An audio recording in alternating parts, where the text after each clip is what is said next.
It's pretty rare a player gets a ton in their first ever game of fantasy football, but that's what happened with Adelaide Crow Josh Rachele. He's already shown pedigree, but is he ready to break out in his third year? We will talk about that on this episode of the 50 Most Relevant. Hi, it's MJ from the Coaches Panel. I hope you're well. Welcome back to another episode of the 50 Most Relevant, where we discuss who I think are the most relevant players across SuperCoach, DreamTeam, and AFLFantasy to have a conversation about and consider for our starting squads and our draft teams in 2024. Joining me on this episode, time for a collaboration, I think. One of my favorites in the community. If you've been on Twitter, Facebook, Instagram, chances are you've seen this man's face or heard his voice in the community from the Keeper League podcast. Heff, good to see you again, brother. How are you, my friend? MJ, thanks for having me on. Been going well, mate. It's been a while since I've done anything with the Coaches Panel. Got a bit more time on my hands at the moment, so I thought I'd jump on and give you a hand and, talk some footy. Josh Rachele's an interesting player to talk about. The beauty of being on with him is people that love their drafts, especially keeper leagues, hold on right towards the end. Heff has got some really exciting news that's going to help you, but also help you with your way of ranking and rating Josh Rachele on draft day in your keepers and single season drafts. But as we turn our attention to what he did for us last year, he's coming in at SuperCoach at a price point at just over 413,000. That's due to an average of 73.9, 2 tons last year. 116 was the season high score, just narrowly beating what he actually did in his first ever game of SuperCoach, 118. While in AFLFantasy and DreamTeam, an average of 71.8, 649,000 is what he's priced at in AF, just a touch over 660,000 in DT, 3 tons last year, and a career high and season high score last year of a 105. If you've spent any time watching football over the past 2 years, whether you love or loathe the Adelaide Crows, you look at a player like Josh Rachele, and he probably ticks that eye test for us, Heff, of just a player that you go, when he's on, you just know that magnetic way of how he gets involved in football, that flair, that speed, that goal sense, the dynamic of how he plays football, whether you love the Crom or not. He's the kind of player that from a fantasy perspective, we just love to own players the way he goes about it. Yeah, I think flair being the operative word that you touched on there. He oozes flair. So back in the day, what was it, 2021, he was drafted. My first round pick in the Keeper League top-off draft was Josh Rachele, funnily enough. I have since traded him. I traded him after about 4 or 5 games, to be honest, but I got a pretty good deal for him. That's how highly rated he was. But in terms of the way he plays, his flair is definitely the word that comes to mind. Now, whether that is the best thing for AFL fantasy. You see a lot of flair players in the competition that are quite often quality over quantity, instead of being someone who's going to be a good player for fantasy. And I'm talking about AFL fantasy. I don't play SuperCoach, unfortunately. But yeah, Josh Rachele, I think, is a bit of a different type. So I think as you said, when he is on, he's capable of some amazing things. That's for sure. If we look at that debut season for 2022 for a moment that we talked about, by the end of that year, he averaged 52 across the formats, 2 tons, including that debut 100 that I mentioned, 100 and 118 in SuperCoach. Let's dive into, just sneak into a quick keeper league moment for us. How important is this tons early? The Breakout tracker is a great feature that you've had over a number of years. How important for keeper league coaches, which has some parallels for us in salary cap as we look for these breakout candidates, how important is early and ceiling hundreds in a player's career, even if they don't have a potentially favorable fantasy role? Tons itself, tons are going to boost your career average, from the get-go, really. So they're always a good thing. I see tons, though, as something that brings their value up in terms of trades and, kind of trying to shop them around other coaches in your leagues, because you don't really need to be averaging a ton over your first 10 games. You don't need to score that many tons over your first 10 games to actually be on track to be an AFL fantasy player. Looking at the forwards at the moment, and looking at the top 10 of the competition, it's a pretty low bar from their first few games where they average. Most of them average around the kind of low 50s after their first 10 games and stuff like that. So looking at Josh Rachele's first season, like you mentioned tons, but he averaged, 50 something in his first 52, year. Yeah. 52. That's on track for the top, 10 forwards in the competition. So it's not like, it looks low. And because you see people like Harry Sheasel, I don't know, he played defense, but listed as a forward, absolutely come out and brain it. And there's been a few in the past and things like that. You get a bit spooked and scared with a low average like that, but it's pretty on par for what you see from some of the best forwards in the competition at that stage in their career. So to answer your question, tons are important, but it's not the be all and end all. I think it's more important for getting people to recognize him and to kind of boost his value up and things like that. But if you own him at that point and he's not scoring tons, I'm not, super sad at the same time as well. As long as he's tracking where he should be in comparison to some of the better players in the competition, I'm happy with that as well. And the good news is that growth and tracking that you've been alluded to, we saw that in 2023, an average of 71.8 in AFL Fantasy and Dream Team, 73.9 in SuperCoach. So really a 20 points per game jump from what he did in his debut year. 3 tons in AF2 in DT, nothing over 120 yet in his career, and pretty much a dozen flat scores under 80 across each of the formats. Now, the question about how you rank and rate the progression of Rachele as we come back around what it means for classic and salary cap formats really determines on a couple of key indicators.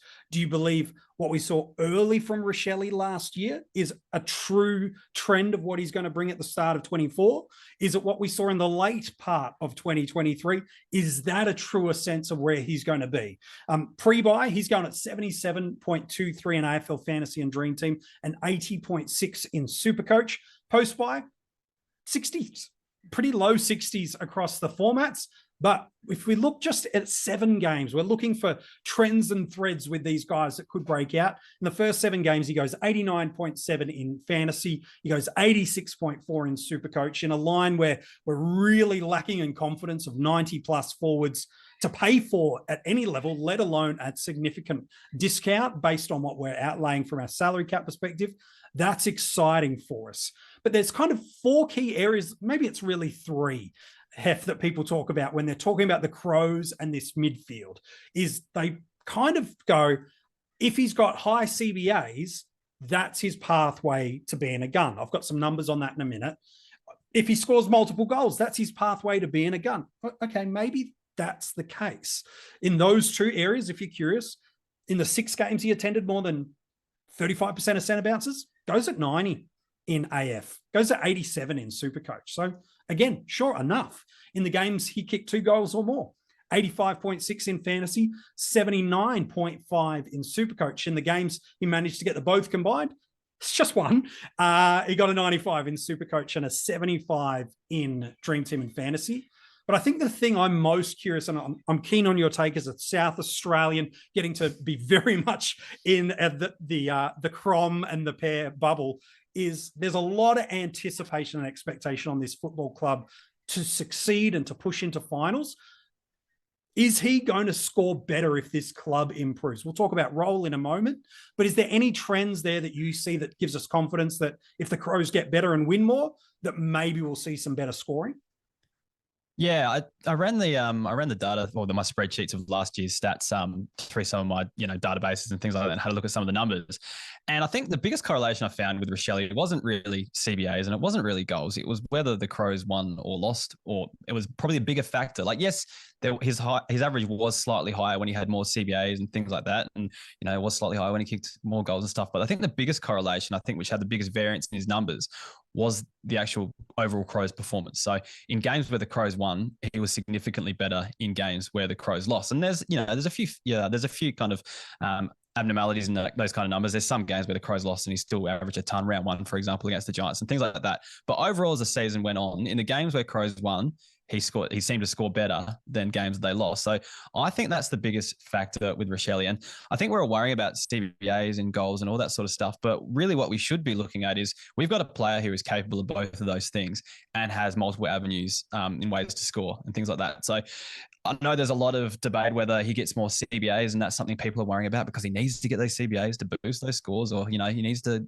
kick more goals. But I think the biggest factor is what do we think of the Crows, and how do we think they're going to perform this season? And you're a Crows supporter. I'm a Port Adelaide man, so I tend to think I'm more anti-Crows, but I often think as well, though, supporters of their club are probably a lot more critical. Like I'm very critical of Port Adelaide at the moment, even though we won an amazing 13 games in a row and everyone's raving about it, but it doesn't matter when it comes to finals, does it? No. But exactly.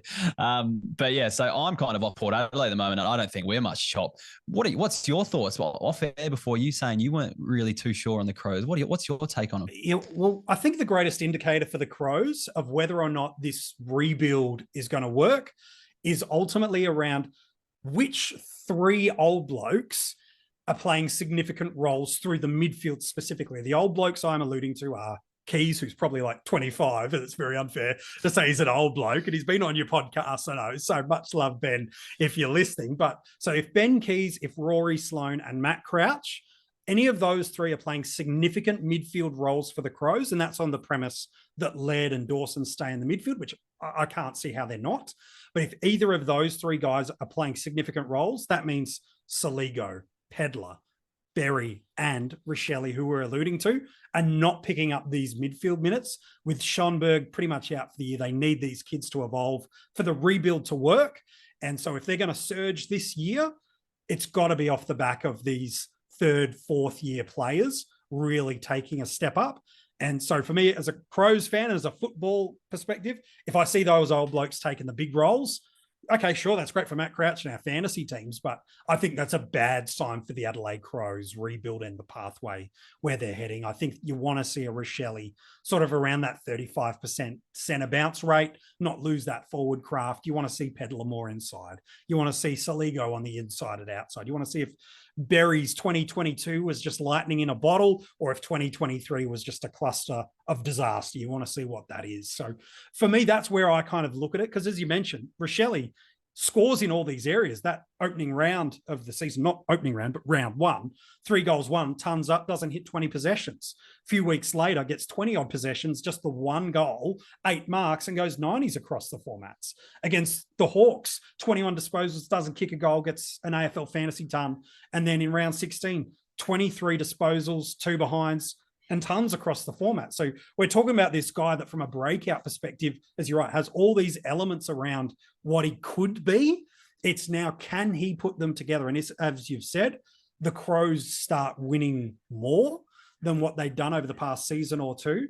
Now, all of a sudden, this is the pathway to increase scoring, because he does everything at a really solid level with natural development in him, and hoping from a Crows perspective and for him, that's his pathway to scoring. I'm in complete agreement with you that victories are the pathway to his scoring, and CBAs are nice, but sometimes CBAs aren't always the pathway to scoring. Yeah, it's more so Crows kind of having control of the game. So he can be involved in either he's on the end of possessions because the ball's actually coming down to him, or he's in the midfield and they're actually winning the footy, winning the clearances, that sort of stuff. Or they're kicking goals, they're kicking scores big enough to actually win games, and he's included in that kind of system as well. So they're the kind of key factors. With the Crows in general, though, like looking at their midfield makeup, so if we are worried about CBAs and that sort of stuff, the Crows very much turn to their tried and true O'Brien, Dawson, Laird, Crouch to finish off last year. And really, like it's actually a pretty solid midfield on paper when you look at it like that. But looking at results, was it the most effective thing for them? They lost a few games late that they probably should have won. I know they heartbreakingly, should have made the finals. There was that umpire decision that didn't go your way. But yeah, there were some games in there where they probably didn't look as good as they could have. So whether they will push more time into the development of some of these kids as well. Like you mentioned before, Ben Keys, like I don't see him as a permanent midfielder anymore, but more of that kind of forward and can play accountable roles when needed, like when they needs to go to a Nick Dacos or something like that, like he did last year. He's the kind of man for that job. Saligo is someone they rate really highly. I think Pedler and Rachele are the two that are going to probably be fighting for the time, because they both got that forward role or might be part of a rotation together. But what I like about him is they both kind of offer something a bit different to each other. Like Pedler is a kind of a bigger body. He can kind of play that inside role when he goes in there a little bit better, whereas Rachele can kind of give that that flair and that kind of extra kind of excitement that you might need to just break a line or kind of bust it out of the midfield and Nick Dacos style in the grand final, that sort of stuff. That little factor that he kind of gives to him there.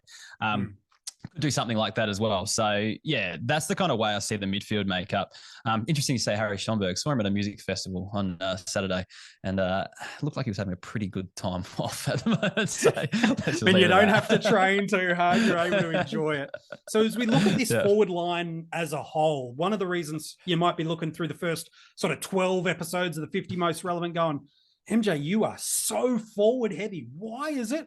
It's really because I have little to no confidence at what we're paying at the top end of the tree in our salary cap and even in our draft capital at these top end forwards. It's guys that, okay, McRae's got the pedigree and the history, but there's been some scoring regression for a number of different reasons over the past few years. And I'm not completely convinced Smith out is an automatic reason he pops. What does Flanders do in this new role? Does Dusty pop back under a new coach and get some more premium midfield minutes? Do we see a Shy Bolton? We talked about this on the Tim Trent. There's so much unknown in the forward line. So from a salary cap perspective, it does feel like minimize risk by taking some punts on some of these mid-range guys that should break out or at least are candidates for it. And then if you're on the one that's wrong, if Fisher doesn't, if McDonald doesn't, okay, we'll jump over and leave that. What's your take? You've done your draft ranks, let alone from a salary cap perspective as you play specifically AFL Fantasy, but the pain is very much real in SuperCoach as well as we do it. What's your take of the top end of the premium forwards and how important it is to hunt for value in this breakout range for us in 2024? Yeah, looking at my classic side right now, and it'll change a million times before the season starts, don't you worry. But yeah, I've got my top three in my position, I've got Jack McRae, Sam Flanders, and Taylor Adams in fantasy. So I've gone pretty safe there. Well, what is that safe? I don't really know, but they seem to be guys that are ownership-wise, it feels safe. Yeah, it is safe, and they're slightly undervalued on last year, and so there's some upside there, and that's really what I'm looking for when I'm picking players in the classic format. That is, and actually, no, sorry, in all formats really, in draft as well, and in keeper leagues obviously as well, is you're looking at upside in all of them. Do I think Josh Rachele has upside? 100%. So, but how much upside? Like, what was he, 71 average last season? Is he going to bump 70s that? Across the format. Yeah. If he goes up to, I can see him, if everything goes well, maybe an 80 average, but is that enough to kind of warrant the cash generation and all that to actually pick him in your classic formats? Probably not. Draft's a bit of a different story, but at the same time, I think in draft, I'm going to be one of those people that lets other coaches fall over themselves getting to the better forwards, knowing that I can probably pick up better mids, maybe even secure a better ruckman earlier than I usually would, because I'm usually someone who likes to leave my rucks a bit late. I would be targeting someone that I'm a bit more 100% certain that are going to be a good scorer in the range where I think some of these forwards are going to be going, if that makes sense. Yeah, 100%. It is based on average of what he did last year. Well, average isn't always the indicator of what the future holds. It is a very large portion of the community draft off seasonal averages of the year gone by, and then a little bit of fantasy community hype and friendship that kind of moves them there. It's not the largest portion of the community that sit down on a Saturday evening with a sneaky water and decide, I'm going to build my draft ranks. That's not a large portion of the community that do that. But based on averages, he's sitting at 35 in AFL Fantasy and DreamTeam and 36 in SuperCoach in a 5 forward 10 team league. That's putting him at F4. You'd probably feel like if you really want him, you've got to go for that F3 position if you really want him. I think if you're waiting and hoping that it becomes there for you at F4, I think there's enough excitement in the community around what Rachele could be, whether it be for 6 weeks, 8 weeks, or right up till the bye. There's enough chatter in the community to go, yeah, I hope he's the 30-ish forward off the board might be a little too far and hope. But with a keeper league, talk to me where you're putting him. There's a really exciting project that you've been working on at the moment. The details of it are going to be in the description of this episode. Tell us about what you're doing in the keeper league space and some drafting tools that are going to help the community. Yeah, so I've spent the best part of the last 4 months working with another guy on a keeper league specific mock draft simulator. So it's a mock draft simulator where you can kind of start from the top of the draft and you work your way through, but the computer you draft and you take your picks obviously and, practice your draft, but the computer is going to be thinking more from a keeper league perspective, more so than your traditional mock draft simulator, like the draft doctors do, for example. Theirs would be more on the single season ranks, what's going to happen this season. Ours takes into account what might happen into the future and puts a higher emphasis on younger players who have shown kind of some potential already, or guys that were good underage scorers and things like that, and kind of uses that as the brain behind the computer that you draft against. The computer does also has the ability to actually learn from user input as well. So let's just say, like, for example, Will Day last year, he started to get some real hype in the preseason, and people started drafting him earlier and earlier. So the computer actually sees that, learns that, and starts to draft someone like Will Day a bit earlier. So you kind of get a feel for where the hype players are going and all that sort of stuff. And that's essentially what's coming out pretty soon, actually on Monday. So what is it, in a few days' time? Just a couple of days. So on the 15th of January, that is. So that'll be coming out soon. So Josh Rachele obviously is someone that kind of fits that category that people are looking at in keeper leagues in their forward lines. And I might just track back to what you were saying before about where he ranks at kind of F4, and people might take him. Might be taking him a bit earlier than that. If we think he's going to go around that 80 mark, or high 70s, around that kind of mark. So can he average more than Lachie Schultz last year? Because he probably gets a bit more midfield time than Lachie Schultz did, because he had very minimal. I think he's more than capable of putting something like that. So if you can get around that mark, around that Isaac Heaney, maybe even, Bailey Smith, what he averaged last year, hit a down year, but he averaged 83 still as well. Rachele's got the tools to do that as well. So that actually puts him at, an F2 kind of range as well. Like, if he gets to that point. So there is merit in picking him earlier. I'm not going to judge anyone who does take the punt, because fantasy drafts are won and lost on these kind of punts. So you've got to kind of take the risk every now and then. And if you do decide to take him at that point, I don't think it's the worst option. I just think at the time that those kind of players are going, there's going to be better value. Probably someone like Jack Steele might still be around, or something like that, that was a bit down on last year, or someone like that. Took Miller might still be around, which I'm probably more confident in taking a punt on than trying to risk the forwards, that sort of stuff. Does that make sense? Yeah, totally. It does. It's not just about, I've got to fill out my 4, my 5, my 6, whatever forwards it is. It's about, doing your rankings and your tiers, horizontally as well as vertically across all those elements. Like you said, why take a 75 forward when you're saying buy to a 95 mid? That just doesn't make any sense to be able to do that. I really think that's some brilliant advice. So Josh Rachele, is there upside? Yeah, potentially there is. Is it if he only has midfield? No, Heff's unpacked for us in a really brilliant way that his scoring, whilst, he scores with CBAs and he scores with goals.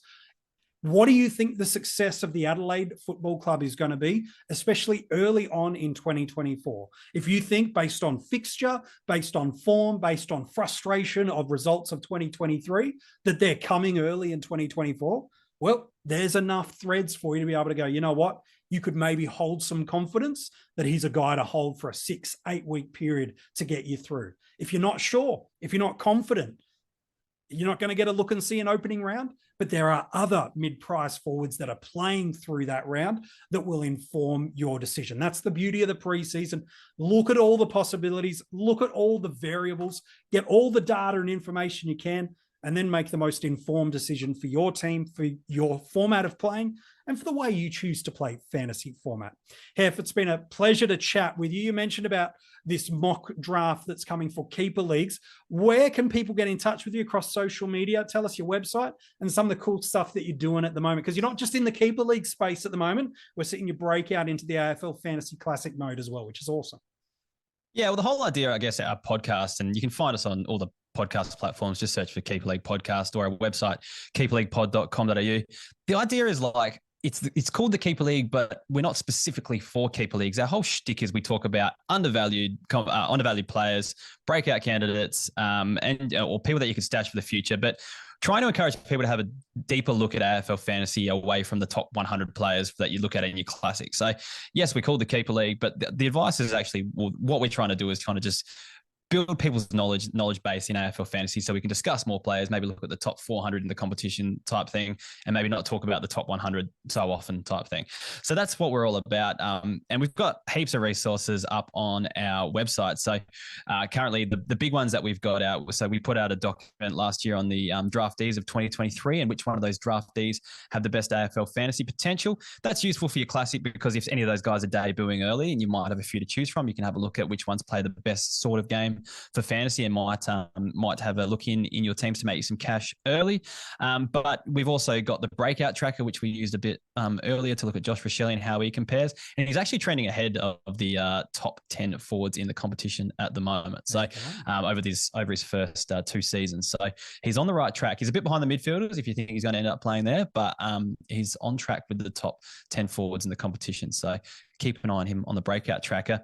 The other thing that we've got is we talked about the mock draft simulator, but we've also got some ranking spreadsheets and things like that are coming out or are out now by the time this comes out.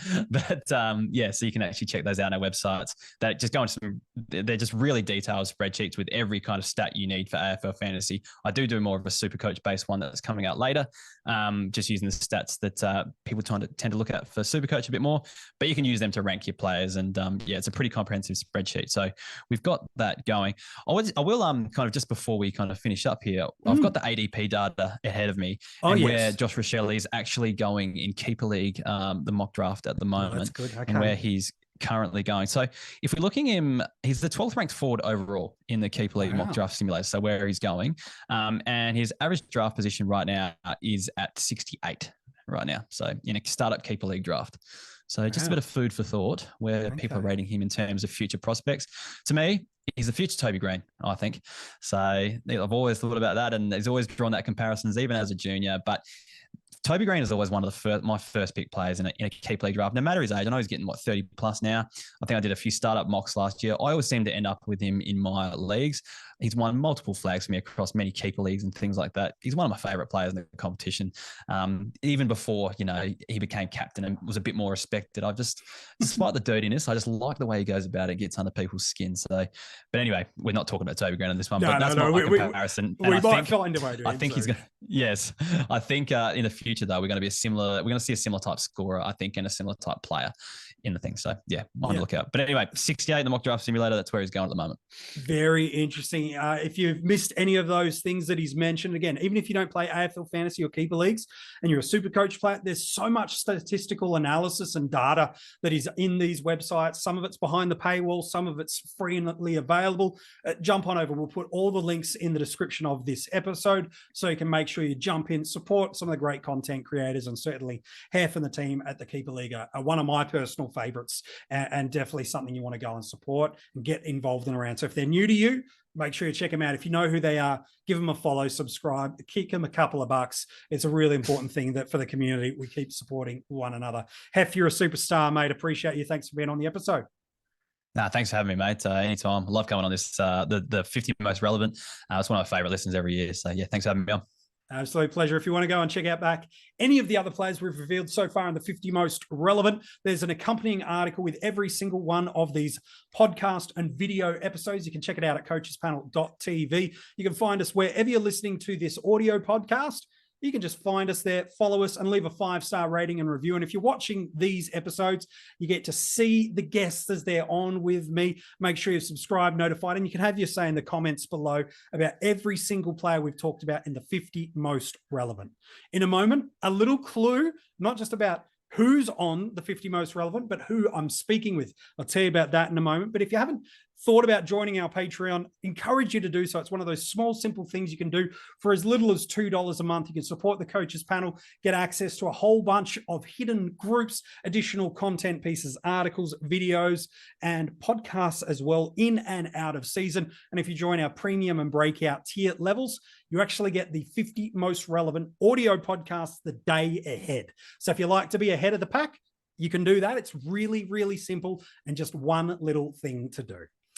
So who's tomorrow? Number 38, I think I'm up to in the 50 most relevant. We haven't done too many defenders, so we'll go back there. My guest, I'm in a collaborative space. Mitch from the Ball Boys. You're going to love him. He's a fantastic human being. You're going to love this episode. Who are we talking about? A guy that in the defensive line, to me, is one of the safest guys across the formats of averaging 90 plus. He's got ceiling for days. Like in a one-on-one matchup, can he go 150 plus across the formats? The answer is yes. He has multiple times and more. Not too many are talking about him this preseason. There's a few reasons for it, but are they valid or are they myth? Find out tomorrow who we're talking about with Mitch from the Ball Boys on the 50 Most Relevant.